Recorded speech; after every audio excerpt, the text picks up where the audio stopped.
साथियों कि ऐसे गुंडों को आपने उनकी शक्ति छीन के सत्ता से बाहर करने का काम बहुत मजबूती से किया। इसके लिए मैं आपको बधाई देता हूं।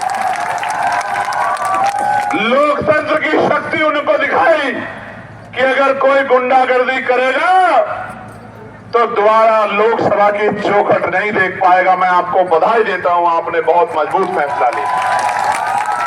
प्यारे साथियों, बाबा साहब अम्बेडकर 1930 में बात कहते हैं कि हमारे दुखों को हमारे सिवाय कोई और नहीं मिटा सकता है। हम भी इन्हें तब तक नहीं मिटा सकते जब तक राजनीतिक सत्ता हमारे हाथ में नहीं होगी। मेरी बात पे गौर करो। लोकतंत्र से पहले आल प्रजापति कश्यप सैनी मौर्य साक्य कुशवाहा बिंद राजभर केवट मल्ला जाट गुर्जर यादव लोधी विश्वकर्मा सैन तमाम वंचित वर्गों के बच्चों को अगर किसी ने नहीं पढ़ा तो पढ़ लेना। 1935 से पहले किसी सरकारी पद पे जाने का अधिकार भारत के अंदर नहीं था। 1935 में 1935 का जो एक्ट बना, और ऐसे नहीं बना एक्ट जिन्होंने नहीं सुना हो नहीं जाना हो वो भी जान लो। एक कमेरी मां की कोख से जन्म लिया चंद्रशेखर आजाद आज यहां लखीमपुर खीरी में आपको जनवाने आया है कि लोकतंत्र आने के बाद क्या बदलाव हुए मेरे लोगों।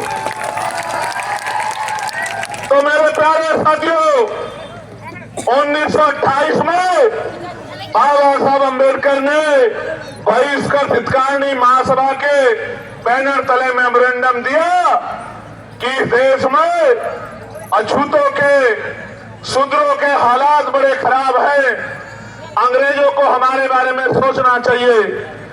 उनकी मेमोरेंडम पे साइमन कमीशन भारत आया। नौजवानों को पढ़ना होगा, अगर लड़ना है तो पढ़ना होगा और अगर जीतना है तो पढ़ के संघर्ष करना पड़ेगा। मेरे नौजवान साथियों,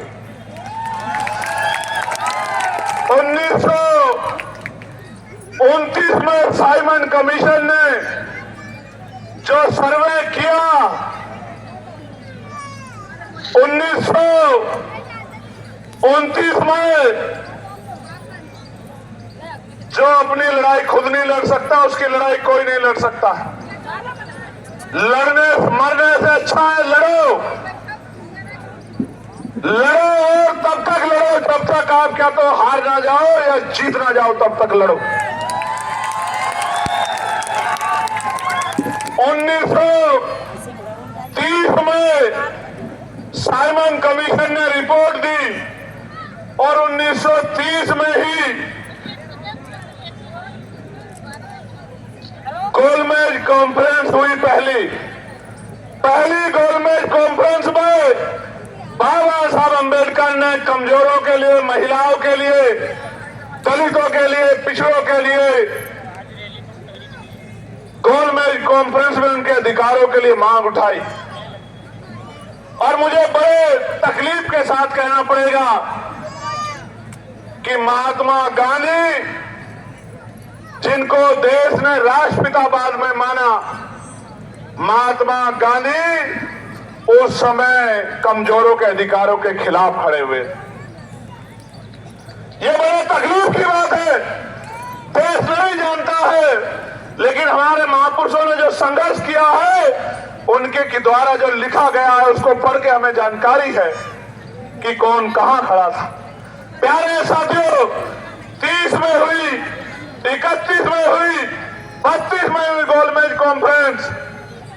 3 गोलमेज कॉन्फ्रेंस के बाद पूना पैक्ट हुआ और 1935 का एक्ट बना। उस एक्ट में पहली बार तय हुआ कि भारत के लोग भी सरकारी सेवा में क्लास 1 यानी कि सिविल सेवा में भागीदारी कर पाएंगे, हिस्सा बन पाएंगे। 1935 में पहली बार। प्यारे साथियों, आजादी मांगने से नहीं मिली, आजादी भीख नहीं है, आजादी करोड़ों लोगों के संघर्ष से जो शक्ति पैदा हुई, उस शक्ति का परिणाम है आजादी। प्यारे साथियों, बाबा साहब अम्बेडकर ने संविधान में हर एक व्यक्ति को, बालिग व्यक्ति को वोट का अधिकार दिलाने का काम किया। 1935 तक इस देश के पैसे वाले, पूंजीपति, व्यापारी, राजशाही परिवार के लोग, जमींदार, बड़े बड़े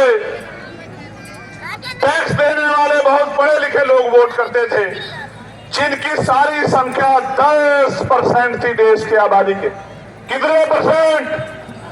जोर से बताओ, कितने परसेंट? 10%, यानी कि 100 लोग अगर थे तो 10 लोग कुर्सी पे बैठते थे और उनका फैसला भी 10% लोग करते थे। 90% लोग ना कुर्सी पे बैठते थे, ना कुर्सी पे बैठने का फैसला करते थे। और मेरी बहनों को जानना चाहिए, पुलिस की बहनें जो आज यहाँ खड़ी है, उनको भी जानना चाहिए कि उन 10% में एक भी महिला नहीं थी, किसी भी जाति की और किसी भी धर्म, ना वोट देने वाली, ना चुनाव लड़ने वाली एक भी महिला नहीं थी। SC ST छोड़िए, OBC छोड़िए, अपर कास्ट जिनको तथाकथित अपर कास्ट कहा जाता है, सामान्य जाति जिनको कहा जाता है, नॉन SC ST OBC जिनको कहा जाता है, उन वर्गों की महिलाएं, मुस्लिम महिलाएं, सिख महिलाएं, जैन महिलाएं भी वोट ना करती थी, ना चुनाव लड़ सकती थी।